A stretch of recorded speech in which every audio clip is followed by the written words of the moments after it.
킹 제임스 흠정역 성경을 출간하면서 독자들에게 드리는 글. 인간의 생사 화복과 우주의 역사를 주관하시는 하나님께서 자신을 계시하지 않으시면 아무도 그분과 그분의 계획에 대해 알 수 없습니다. 계시는 하나님께서 자신의 진리를 사람에게 전달하시는 것을 뜻하며 일반 계시와 특별 계시로 구분할 수 있습니다. 일반 계시는 모든 사람을 향한 것으로서 사람의 양심이나 해, 달, 별 등과 같은 자연 만물을 예로 들 수 있습니다. 시편 19편 1절에서 6절, 로마서 1장 18절에서 32절. 사람이 일반 계시를 통해 창조자 하나님께서 계심을 알 수 있지만 이런 계시는 사람을 구원할 능력이 없습니다. 특별 계시는 하나님의 말씀, 기적, 우림과 둠밈, 천사, 예수 그리스도 등 여러 가지가 있지만 객관적인 형태로 하나님을 계시해 주는 것은 하나님의 말씀밖에 없으며 그 외의 것은 심지어 예수 그리스도도 하나님의 말씀을 통해서만 알 수 있습니다.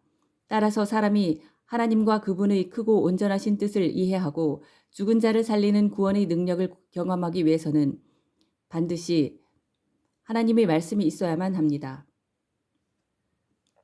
이렇게 중요한 하나님의 말씀, 즉 성경이 우리에게 전달되어 온 과정에는 여러 단계가 있습니다. 먼저 하나님께서는 주전 1500년부터 주후 100년까지 약 1600년의 기간에 40여 명의 거룩한 사람들을 예비하셨으며 이 과정 속에는 왕, 정치가, 제사장, 세리, 어부, 의사, 목자, 사도 등 다양한 직업과 배경을 가진 사람들이 포함되어 있습니다.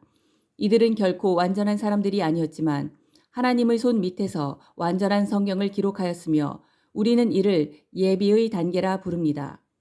이처럼 기록자들을 예비하신 뒤에 하나님께서는 적당한 시기에 영감이라는 단계를 통해 이들을 사용하셔서 자신의 말씀을 기록하게 하셨습니다. 이에 대해 성경은 분명하게 모든 성경 기록은 하나님의 영감에 의해 주어진 것으로 교리와 책망과 바로잡음과 의로 교육하기에 유익하다. 디모데후서 3장 16절 고 말합니다. 여기서 영감이란 말은 숨을 불어넣는 것을 의미하며 이에 대해 성경은 대어는 옛적에 사람의 뜻에 의해 나오지 아니하였고 오히려 하나님의 거룩한 사람들은 성령님께서 자기들을 움직이시는 대로 말하였다. 베드로후서 1장 21절 고 확실하게 정의합니다. 따라서 성경은 처음부터 끝까지 하나님께서 한 단어 한 단어에 숨을 불어넣으신 책이며 우리는 이것을 총체적 축자 영감이라 부릅니다. 이렇게 해서 소위 자필 원본이라 불리는 최초의 하나님의 말씀이 기록으로 주어졌습니다. 그 뒤에 하나님께서는 경건한 사람들을 사용하셔서 보존이라는 단계를 통해 자신의 말씀을 순수하게 지켜주셨습니다. 하나님께서 단어마다 친히 숨을 불어넣으셔서 완전하게 만드시고는 그 말씀을 전체적으로 완전하게 보존하지 않으신다면 영감의 단계가 무슨 소용이 있겠습니까?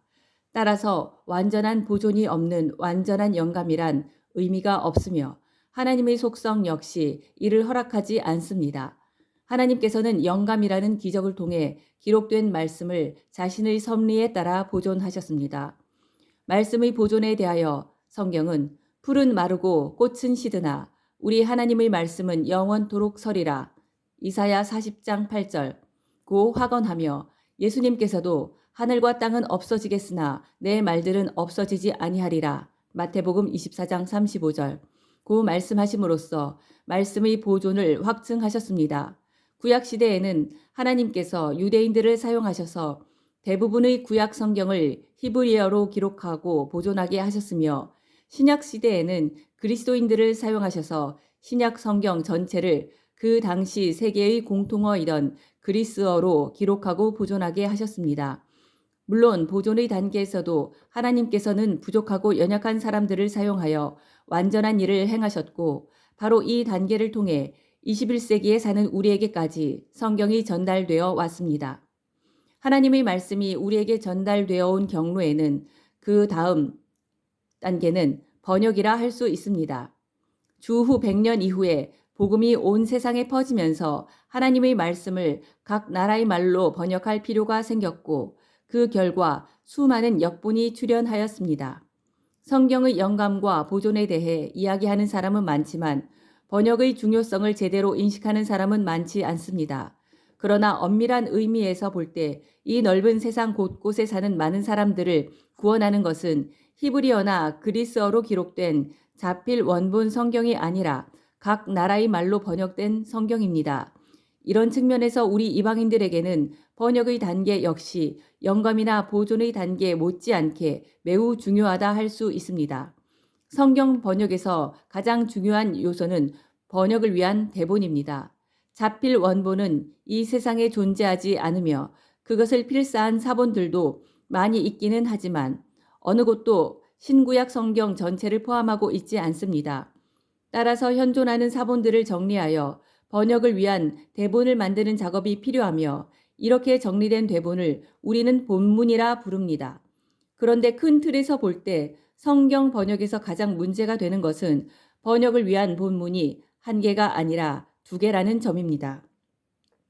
어떤 제품을 만들든지 그것을 찍어내는 틀이 어떠하냐에 따라 생산되는 제품이 다를 수밖에 없습니다. 이와 마찬가지로 성경 역본 역시 본문이 어떠하냐에 따라 그 내용이 필연적으로 달라집니다. 구약 성경의 경우 하나님의 말씀을 맡았다는 소명의식을 가진 유대인들이 정성과 심혈을 기울여 벤 카임 마소라 본문이라 하는 전통 마소라 본문을 보존하였기 때문에 20세기 초까지 이 본문에 대한 비판은 거의 없었습니다.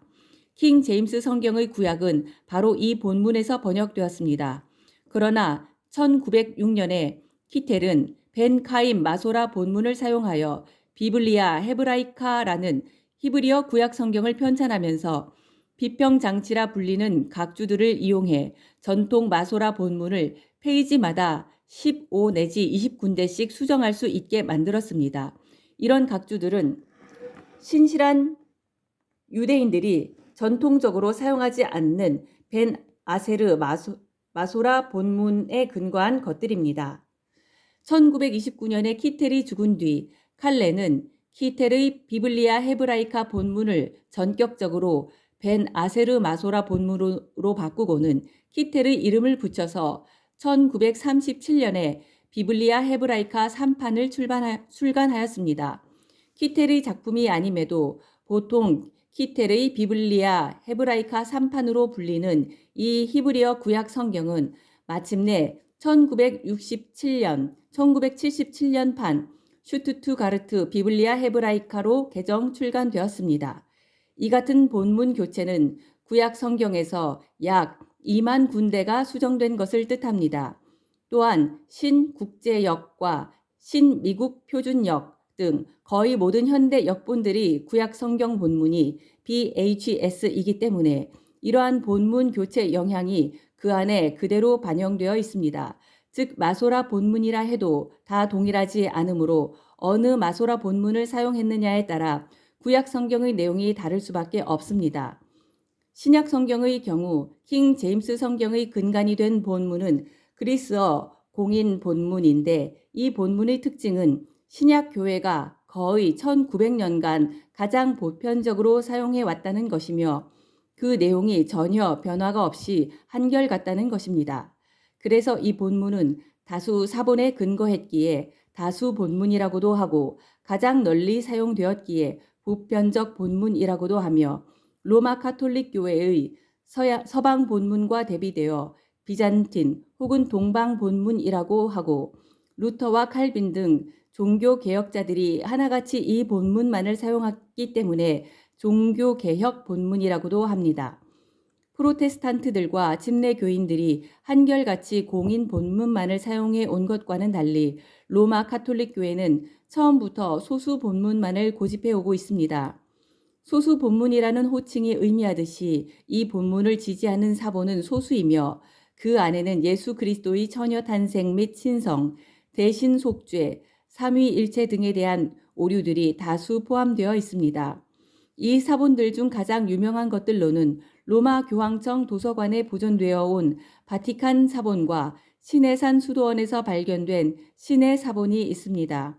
이 두 사본의 근거에서 1881년에 영국의 웨스트 코스트와 호르트는 공인 본문을 5,604군데나 수정하여 비평 본문을 만들었습니다. 구체적으로 이들이 공인 본문에서 삭제하거나 추가하거나 바꾼 단어는 9,970개이며 이것은 신약 성경 본문에 나오는 14만 521개 그리스 단어의 7%에 해당합니다. 1898년에 독일의 네슬레는 웨스트코트와 호르트, 티센도르프 그리고 위마우스의 그리스어 본문을 조합하여 네슬레의 그리스어 신약 성경을 출간하였습니다. 그 뒤 네슬레의 본문은 27회 개정을 거쳐 현재는 네슬레 알란드 그리스어 신약 성경 28판 2012년으로 출간되고 있습니다. 한편 독일의 알란드는 1952년부터 네슬레의 본문 21판을 수정하기 시작했고 1975년에 연합성서공회는 알란드가 제출한 네슬레의 본문을 그리스어 신약 성경 3판으로 채택하였으며 2014년에는 5판을 출간하였습니다. 다수 현대 역본들의 신약 성경은 예외 없이 천주교 소수 본문에서 나온 네슬레의 그리스어 본문에 근거하여 번역되었습니다. 결론적으로 킹 제임스 성경과 현대 역본들은 번역의 대본인 본문이 상이하기 때문에 내용이 다를 수밖에 없으며 그 결과 새로운 역본으로 인한 새로운 기독교와 새로운 그리스도인이 생산되고 있습니다. 수백 가지 역본이 출현하면서 이제 사람들은 물건을 고르듯 자기 뜻에 맞는 역본을 선정하고 여러 역본을 비치한 뒤 스스로 하나님이 되어 이 구절은 이 역본이 좋고 저 구절은 저 역본이 좋다고 판단합니다. 다시 말해 이들은 하나님의 말씀에 순종하는 자가 아니라 하나님의 말씀을 판단하는 자가 되었습니다. 킹 제임스 성경을 우리말로 번역해야 하는 가장 중요한 이유로는 자신의 말씀의 보존과 전파를 위해 공통 언어를 사용하시는 하나님의 속성과 현 시대의 특성을 들 수 있습니다. 1588년 스페인의 무적 함대가 영국군에 의해 무참히 패배를 당한 뒤 보잘것없던 섬나라 영국은 세계를 지배하는 나라가 되었습니다. 하나님께서는 영국과 미국이라는 두 국가를 통해 두 가지 일, 즉 자신의 선민인 유대인들을 보호하는 일과 자신의 말씀을 세상에 전파하는 일을 수행하시기로 작정하신 것이 분명합니다. 그래서 영국을 통해 구약과 신약이 하나로 합쳐진 성경 전서가 출간되었고 중세 로마 가톨릭 교회 지배하의 암흑시대에 수많은 사람들을 구원하는 복음의 빛이 나오게 되었으며 산업혁명 등을 통해 인류의 복지 증진도 이루어지게 되었습니다. 영어 중심의 세계 판도는 해를 거듭할수록 확대되어 이제는 영어가 세계 공통어라고 해도 과언이 아닐 정도가 되었습니다. 이런 일은 결코 우연이 아니며 하나님의 심오한 계획 속에서 일어난 것입니다. 긍휼이 풍성하셔서 사람들에게 영원한 생명을 거저주기를 원하시는 하나님께서는 지난 400년간 세계 공통어가 된 영어를 사용하여 전 세계에 말씀을 전파해 오셨고 이를 위해 영어로 기록된 킹 제임스 성경을 말씀의 표준 척도로 사용하고 계십니다. 1611년 킹 제임스 성경이 나오기 이전이나 이후에도 여러 개의 영어 성경이 있었지만 보통 사람들이 읽는 가운데 자연스럽게 하나님께서 권위를 부여해 주신 권위역이라는 호칭을 부여받은 킹 제임스 성경만이 영미권에서 거의 독점적으로 사용되었습니다.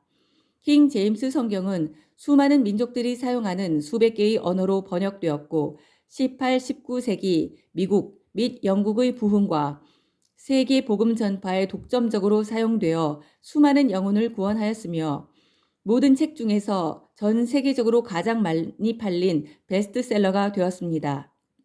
그 결과 성경이라 하면 킹 제임스 성경을 의미한다고 해도 과언이 아닙니다. 킹 제임스 성경의 우수성에 대해 톰슨 대역 한영 성경 편찬위원회는 다음과 같이 평가합니다.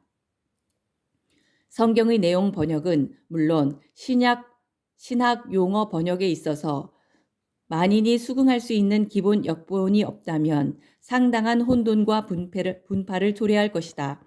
그런데 다행히 킹 제임스 역본이라는 걸출한 역본이 있어서 1611년 이래 수백 년 동안 성경 역본과 신학의 기본 용어를 제공하며 만인이 수긍하고 공인하는 기본 자료로서의 역할을 수행하여 왔는 바, 이 점에 있어서 킹 제임스 역본의 공헌은 잊히지 아니할 것이다.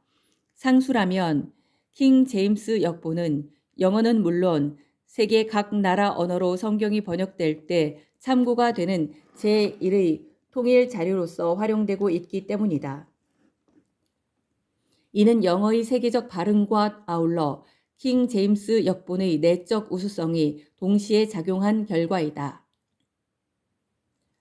성도라면 누구나 하나님께서 천지 만물을 창조하셨고 죄인들을 위해 독생자 예수 그리스도를 이 땅에 보내주셨으며 누구든지 그분을 믿기만 하면 행위와 무관하게 영원한 생명을 얻어 천국에서 살게 된다고 믿을 터인데, 사실 이 같은 믿음의 근거는 단 하나, 즉 기록된 성경 말씀밖에 없습니다. 이 기록된 말씀, 곧 성경이야말로 우리의 영과 육에 속한 모든 활동의 표준 척도이며, 따라서 이런 표준 척도는 시대의 변화에 따라 결코 변할 수 없습니다. 그런데도 현재 미국을 비롯한 많은 나라에서 참 성경이 지금 우리에게 있는가라는 논쟁이 크리스천들 간에 뜨겁게 진행되고 있으며 수백 종이 넘는 책들이 성경이란 이름으로 팔리고 있습니다. 더욱이 1993년 말에 미국 성서공회는 새 시대를 위한 좋은 소식, Good News for a New Age 이라는 New Age 성경마저 출판했습니다. 이처럼 사람들의 상대적 윤리와 철학이 세상을 지배하고 있기에 지난 400년 이상 한 번의 개정도 없이 성도들의 믿음과 실행의 표준으로 자리 잡은 킹 제임스 성경을 번역하여 하나님의 절대적인 공의와 거룩함 그리고 사랑을 널리 알려야 할 당위성이 대두되었습니다. 본 성경의 초판 번역에는 총 8년이 소요되었고 목사, 신학자, 경영인, 영어 교사, 국어 교사, 의사, 엔지니어, 변호사, 과학자, 사업가 등 다양한 분야의 전문가들이 번역과 교정 작업에 참여하였으며 아낌없는 형제 사랑으로 서로를 격려하고 조언하였습니다.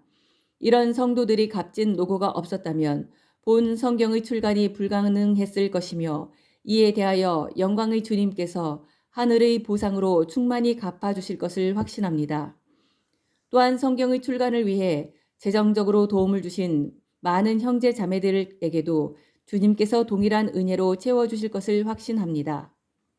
이 성경을 통해 우리 민족 가운데 아직도 복음을 접하지 못한 이들이 구원을 받기 원하며 특히 70년 이상 복음이 가려진 북녘 땅에도 복음의 불길이 타오르기를 간절히 소망합니다. 아울러 이미 믿은 많은 성도들이 하나님의 섭리로 보존된 말씀에 대한 확신을 갖고 더욱 담대하게 이 세상을 이기며 죽어가는 자들을 영생의 길로 인도할 수 있기를 바랍니다. 이 긴 작업 과정에 필요한 모든 것을 풍성히 허락하신 모든 긍휼의 아버지와 친히 십자가의 모진 고초를 당하시고 피를 흘려 우리에게 영생을 허락하신 예수 그리스도, 그리고 영원히 성도들 안에 거하시면서 지혜와 판단으로 모든 일을 인도해 주시는 성령님, 이 삼위일체 하나님께 영광과 존귀와 권능과 위엄이 영원 무궁토록 있기를 원합니다.